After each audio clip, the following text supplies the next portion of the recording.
How do you feel about ticket scalpers? If you're like most Americans, then you don't think very highly of them. And you probably deeply resent, if you've ever used them, having to pay more than the face value of a ticket to go to a concert or a sporting event. This attitude isn't just confined to the United States either. Ticket touts, as we call them in the UK, are just as unpopular over there as scalpers are here. But think about this. Why do you feel upset if that's what you've done? Sure, you've had to pay more than the face value for a ticket, but you paid it voluntarily, so by definition it must have been worth your while to do it. Moreover, think of what the alternatives were.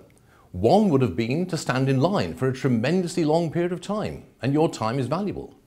Another would have been to go into a lottery and have pure chance determine whether or not you got that ticket. It might not have gone to you, it might have gone to somebody who didn't value it as highly as you did.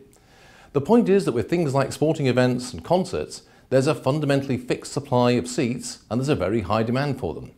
Having a secondary market through people like scalpers is the best way there is of making sure that those tickets get into the hands of the people who value them most highly. But why then are people so upset about scalpers and their activities? It's not peculiar to this, in fact. This is just one example of a more general phenomenon, which is hostility towards middlemen, people who make a living by putting willing buyers in touch with willing sellers. The common underlying notion is that middlemen do not add anything of value, that they don't create wealth, because they don't physically actually make anything. This is quite simply wrong. Value is not created by work.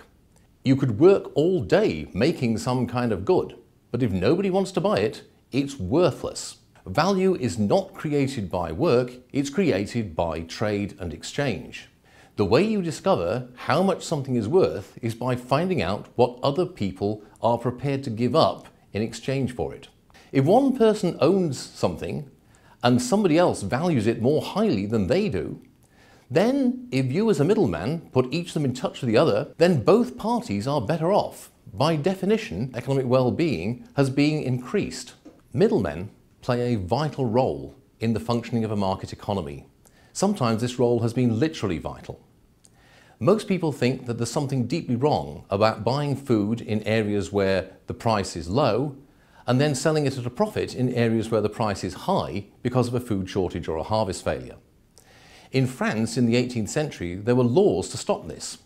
And the result was that you were not able to buy food in areas where there was a surplus and then sell it at a profit in areas where there was a shortage.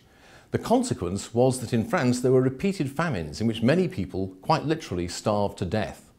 In England, by contrast, at that time, there were no such laws. And so although there were local shortages and high food prices, you never got famines in which people actually starved.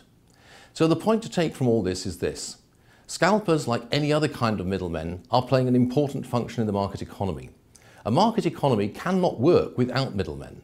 They play a central part in the way that economy works. And without it, it's not going to function and human well-being will definitely suffer. I hope you really enjoyed this. Click on one of these links here to watch more and learn more.